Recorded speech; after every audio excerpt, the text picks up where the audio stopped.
Buongiorno, mio name è Natalia.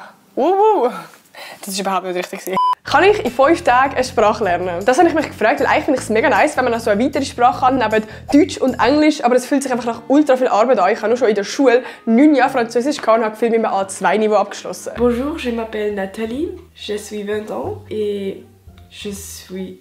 Oh mein Gott! Da ich mir aber nach der Schule Französisch komplett selber beigebracht habe und um Welten besser geworden bin ich eigentlich überzeugt, dass man mit Eigenmotivation viel mehr erreichen kann beim Lernen. Und darum könnte es sogar gut möglich sein, dass die 5 Tage lange würden. Jetzt ist natürlich noch die Frage, welche Sprache ich lernen will. Und ich habe mich für Italienisch entschieden, weil zum einen ich habe ChatGPT gefragt, welche Sprache am ähnlichsten ist zu Französisch, weil das kann ich ja schon. Und zum anderen ist es einfach nice, weil es ist so die 3. Landessprache der Schweiz. Natürlich kann ich nach diesen 5 Tagen nicht komplett fließend Italienisch reden, aber das Ziel ist, dass ich zum einen ein A2-Niveau erreiche mit einem Test und zum anderen, dass ich mit jemandem, der Italienisch als Muttersprache hat, kann ein einfaches Gespräch führen. Und um das noch so ein bisschen besser lernen, gehe ich während der Lernphase für 2 Tage ins Tessin. Ich bin wirklich komplett Anfänger. Ich habe kein einziges Wort, außer vielleicht so Buongiorno, Bella, I don't know. Also ich bin immer in der Ferien in Italien und ich habe nichts. Meine Mama kann Italienisch, meine Brüder und ich habe gar nichts. Und ich habe gedacht, ich mache jetzt auch mal so einen Test, um zu schauen, wo mein Niveau ist. Ich vermute, es ist nicht mal ein A1-Niveau, falls es das überhaupt gibt. Aber ich will den Test unbedingt noch mal machen nach dem Experiment, um zu schauen, ob ich wirklich A2-Niveau bin. Oh mein Gott, ich verstehe nichts. Skegli la riponsa giusta. Riponsa ist Réponse, oder? Ist wie Antwort. Oh, ich bin hure froh, kann ich Französisch. Io ho... Oh mein Gott. Also wenn ich da nachher ein gutes Ergebnis bekomme, dann ist es einfach nur Glück. Wow, es steht A2, wo ich einfach 6 Fragen richtig von 30. Ich bin mir ziemlich sicher, dass ich noch kein A2-Niveau habe. Aber ja, in dem Fall, let's go. Wir lernen jetzt Italienisch. Ich versuche das Ganze zu lernen mit einer Sprachlern-App, Grammatikhefter, YouTube-Videos, Wokikärtchen, Musik, Übersetzer, Filme oder Serien und Podcasts. Es heisst eigentlich, dass man am schnellsten lernt, wenn man so im Alltag damit konfrontiert wird. Ich hatte die Idee gehabt, einfach so ein paar Post-its überall bei mir im Zimmer aufzuhängen und so mit dem italienischen Wort zu beschriften. Und das machen wir jetzt.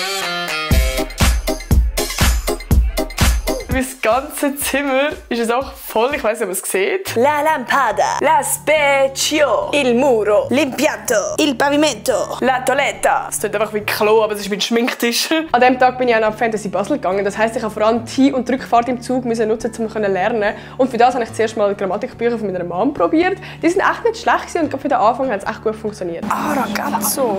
Ich habe immer nur Gazzo verstanden. Das ist einfach der Junge. Aber der Zug war natürlich komplett überfüllt und irgendwie ist mir dann auch so ein bisschen unangenehm gewesen, jetzt einfach so mit einem italienischen Buch da hocken und Italienisch lernen. Allgemein, ich habe es sehr schwer gefunden, um so ein bisschen ins Lernen hineinzukommen und gleichzeitig auch so ein Gespür für die Sprache entwickeln. Und dann habe ich mich einfach so dafür entschieden, um so ein bisschen italienische Musik zu hören und halt auf die Lyrics zu schauen, obwohl ich natürlich absolut nichts verstehe. Ich muss sagen, die Grammatikbücher von meiner Mom sind echt nicht schlecht gewesen, haben mir sehr viel gebracht, aber sie sind halt gleich schon 20 Jahre her und darum habe ich gedacht, ich gehe mal so ein bisschen in den Bücherladen schauen, was es so Aktuelles gibt. Wow, es hat einfach so französische Bücher, englische Bücher und sonst einfach so Süditalien. Ich kann schauen, was ich machen kann in Süditalien, aber es ist einfach nichts auf Italienisch. Ich möchte doch nur ein italienisches Buch haben. Wir reden doch auch in der Schweiz Italienisch. Ja, das mit der Grammatikhefter ist absolut nichts mehr geworden. Und dann habe ich gedacht, ich probiere mal so ein bisschen Sprachlern-Apps. Und das war echt noch gut gewesen. Also ich muss sagen, irgendwie hat es sehr Bock gemacht, mit denen lernen. Ich bin jetzt schon Level 3 und ich bin nicht schlecht. Ich bin Italiener.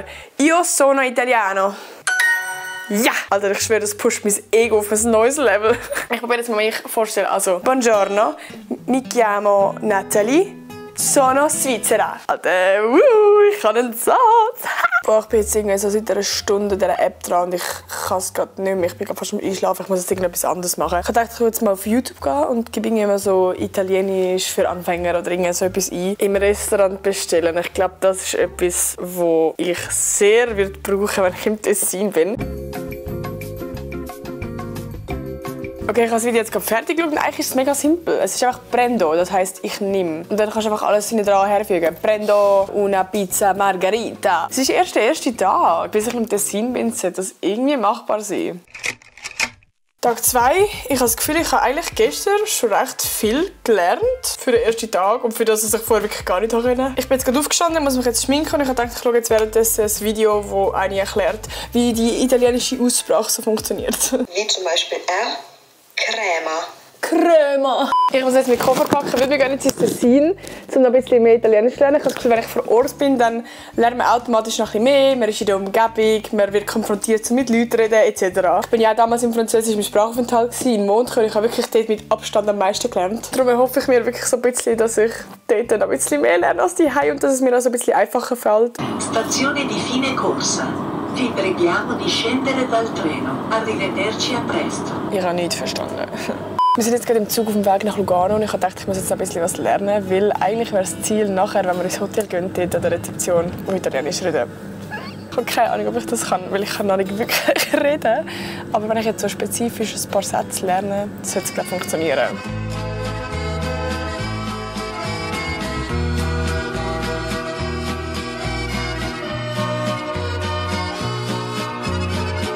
Okay, wir sind vor dem Hotel. Ich muss mal lieben. Buongiorno, vogliamo fare il check-in? Alter, ich wünsche mir jetzt schon einen ab. Ich kann das doch nicht. Vogliamo fare il check-in? Sì. Posso avere un documento, per favore? Oui, sì. La camera, Zimmer, weißt du? Yeah. Wow, ist das schön! Ich habe mich jetzt ready gemacht. Wir gehen jetzt kurz Nacht essen. Das Ziel ist, dass ich auf jeden Fall bestelle auf Italienisch. Und ich habe jetzt schon den Satz gelernt, was man sagt, wenn man so reinkommt, um zu fragen, ob noch ein Tisch frei ist. Buongiorno. Avete un tavolo libero per due persone, per favore? Merci. Meinst du, die hassen mich da, wenn ich eine Pizza mit Ananas nehme? Ja. Dann ist der Moment gekommen, wo ich bestellen musste und ich bin fucking nervös gewesen, weil das ist so der erste Moment gewesen, wo ich eine Konversation mit jemandem führen und einfach auch einen Satz auswendig lernen und der dann sagen. Una insalatina mista. Ok, insalata mista, sì. Per condividere. Sì. E per me un pizza Hawaii senza prosciutto. Hawaii no prosciutto. Sì. Piatto o tagliere? Normal o la big? Small. Yeah. Well, this is in Italian small. Piatto. Piatto. Yeah, small one, yeah. Piccolo. Piatto. Piccolo. Ja, ganz perfekt war es nicht. Aber ey, ich habe meine erste italienische Konversation gehabt. Grazie mille. Grazie. Tag 3. Ich wollte jetzt gerade losgehen shoppen in Lugano, aber ich habe einen Kopfweh und wir sind gerade von einer Apotheke. Und ich habe jetzt gedacht, ich mache mir gleich die Challenge, einfach schnell fragen auf Italienisch. Ich habe aber keine Ahnung, was das bedeutet, darum habe ich es schnell übersetzt. Avete compresse per il mal di testa. Ich muss mir das jetzt schnell auswendig lernen mit Kopfweh, Alter. Geil! Avete compresse per il mal di testa? Per me. Ich habe dann eigentlich die restliche Zeit in Lugano wirklich immer so ein bisschen verbracht, mit Italienisch probieren zu reden, habe mal ein Glas bestellt etc. Doch dann ist leider eine sehr unerwartete Nachricht gekommen. Wir haben jetzt den Abend vom 3. Tag und es hat einen Plot-Twist gegeben. Ich bin jetzt bei meiner Family daheim. Ich bin direkt von Lugano hierher gefahren. Meine Mama hat mir nämlich geschrieben, dass es dem Lino, meinem Hase, überhaupt nicht gut geht. Und dementsprechend habe ich heute wirklich auch gefühlt gar nicht gelernt. Also ich bin überhaupt nicht weiter und das stresst mich nur schon, dass ich jetzt weiss, hey, Alter, nach 2 Tagen, wir sind schon über der Hälfte und dann müsste ich eigentlich Italienisch reden. Und ich würde jetzt eigentlich am liebsten einfach das Projekt abbrechen, weil ich das Gefühl habe, ich schaffe es nicht mehr. Aber ich will das Projekt eigentlich gleich durchziehen. Es nervt mich dann nachher irgendwie auch, wenn ich es jetzt einfach so random abbreche. Ich glaube, das ist so die grösste Challenge, warum viele nicht anfangen, einfach eine Sprache zu lernen, weil es halt einfach mega schwierig ist, im Alltag so einzubauen. Klar, man wird jetzt immer mit so einem Schicksalsschlag konfrontiert, so im Alltag, aber gleich so, es kommt immer irgendetwas dazwischen und das ist irgendwie genau die Challenge. Oh, das Scheißprojekt, Alter. Ich würde es jetzt auch so gerne abbrechen, ich kann mir nicht vorstellen. Tag 4 und ich habe mich heute hure motivieren, um irgendwie noch weiterzulernen, weil ich muss sagen, meine Motivation war echt mega am Boden gewesen. Und obwohl ich schon ein paar Tage hinter mir hatte, als ich gelernt habe, fühlt es sich irgendwie immer noch so an, als ob ich so keinen einzigen Satz Italienisch reden könnte. Ich habe mir darum mal dann so eine Liste zusammengestellt mit allen wichtigen Wörtern und Sätzen, die man so in einer Konversation braucht. Und da ich schon daheim war mit meiner Familie, und ich dachte, ich kann die Situation eigentlich gerade nutzen und probiere mal so ein bisschen mit ihnen Italienisch zu reden. Kannst du Italienisch? Ich kann nicht Italienisch. Ciao. Ciao bella. Come ti chiami? Mi chiamo. Mi chiamo Daniel. Mi chiamo. Mi chiamo. Minchia? Nein. Ah. Wie lange hast du Italienisch in der Schule gehabt? 4. 4 Jahre? Ja. Aber könntest du mit mir so eine Konversation? Nein. Wieso nicht? Weil ich es nicht kann. Mi chiamo Cedric, mi piace uscire con gli amici, mi piace ballare, mi piace Was heißt mi piace? mir gefällt. Oder? Ah, perfetto, grazie. Das Ding ist, meine Mama kann relativ gut Italienisch. Nein, das stimmt nicht. Nicht? Ich kann mäßig Italienisch. Sie hat auf jeden Fall wie viel? So 2 Kurse hast du gemacht und Ja. bist jetzt A2-Level oder so. Genau. Kann ich mal mit dir so eine Konversation probieren? Ach, ja. Ciao. Ciao. Ça va?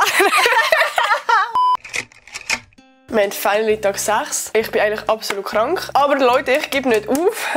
Ich habe nicht das Gespräch, wo ich auf Italienisch reden muss. Ich fühle mich absolut eigentlich nicht ready. Aber ich gebe jetzt noch Vollgas, um so voll noch reinhasseln mit Lernen. Es ist eigentlich voll dumm. Ich hätte eigentlich die ganze Woche mehr den Fokus beim Lernen auf das Gespräch setzen, dass ich nachher wirklich in dem gut bin. Weil ich habe jetzt viel mehr den Fokus auf Grammatik oder einfach Wokis, die ich überhaupt nicht brauche eigentlich, gesetzt. Und irgendwie darum fühlt es sich auch so an, als könnte ich so nichts. Obwohl ich ja wahrscheinlich ganz viele Sachen kann. Ich mache jetzt während ich schminke so eine Sprechübung, sich kennenlernen. Let's go! Io sono tedesca. E tu? Io sono Svizzera. Okay, das ist jetzt eigentlich noch easy gegangen. Ich glaube, auf diesem Niveau bin ich. Immerhin. Dann ist der Moment gekommen, vor dem ich eigentlich am meisten Angst hatte. Ich muss mit jemandem eine italienische Konversation führen und nicht mit dem Can, nicht mit meiner Family, sondern mit jemandem, den ich nicht wirklich kenne, der Italienisch als Muttersprache hat. Alessia ist zwar in der Schweiz aufgewachsen, aber sie hat mit ihren Eltern, vor allem mit ihrem Dad, nur Italienisch geredet und sie ist sogar in eine italienische Schule gegangen. Ich bin richtig nervös. Oh mein Gott.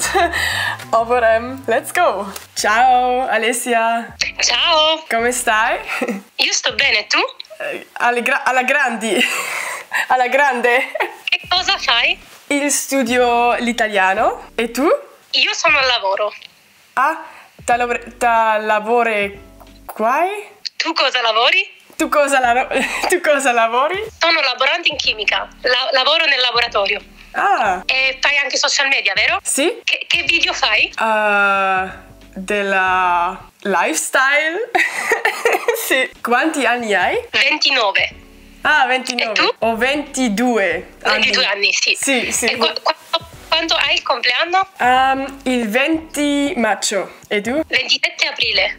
Ah, qual è il tuo colore preferito? Blu. E il tuo? Il mio colore preferito è viola. Viola, sì, viola. E qual è il tuo mangiare preferito? Pizza. E tu? Lasagna, pizza, sushi e Rahmschnitzel. Ah, sì. Allora, ciao, grazie. Ciao, buona giornata. Ciao, ciao. Ist nicht, also für das, dass du 5 Tage gelernt hast, ist nicht schlecht. Schon, danke vielmals. Ja, es gibt Leute, die Italiener sind und schlechter reden. Oh mein Gott, Alter, ich war so nervös. Also es war besser als ich gedacht habe. Aber trotzdem, Alter, ich bin kurz innerlich gestorben. Keine Ahnung, du bist also konfrontiert, um wirklich Italienisch zu reden. Ich habe jetzt halt die ganze Zeit immer noch so die einen Satz auswendig gelernt, so «Come ti chiami» und so. Und wenn halt dann plötzlich so ein Satz kommt, den du so nicht gelernt hast und du verstehst ihn, aber du weißt jetzt voll nicht, was antworten, so «Was machst du für Content?» Ich war so keine Ahnung, wie man das sagt. Wir machen jetzt einen Test online, um zu schauen, was ich für ein Niveau habe. Ich bin fucking nervous. Aber let's go! Oh, ich bin fertig. Oh mein Gott!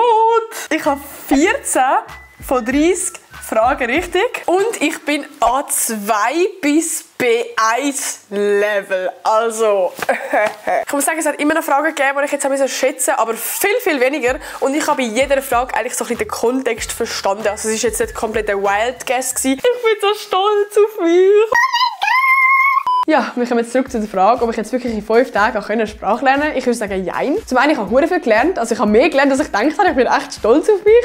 Und zum anderen ist es halt auch mega, mega schwer gewesen, um das Ganze in den Alltag zu bringen. Also wenn du wirklich eine Sprache willst lernen, dann musst du einfach 5 Tage voll Zeit nehmen, aber so im Alltag läuft das hure nicht und es kommt immer irgendetwas dazwischen. Ich fände es aber eigentlich mega geil, wenn ich noch so ein bisschen dranbleibe und weiter in Italienisch lernen. Ich gehe schon im Sommer auf Sizilien, also wäre echt geil. Ja, schreibt doch in die Kommentare, welche Sprache ihr echt gerne würdet lernen, aber es irgendwie nicht geht, wegen dem Alltag oder wegen Stress und Zeit oder keine Ahnung was. Und falls ihr so Selbstexperimente nice findet und ich das öfters machen soll, dann gebt gerne ein Like und vergesst nicht, mich zu abonnieren. Tschüss!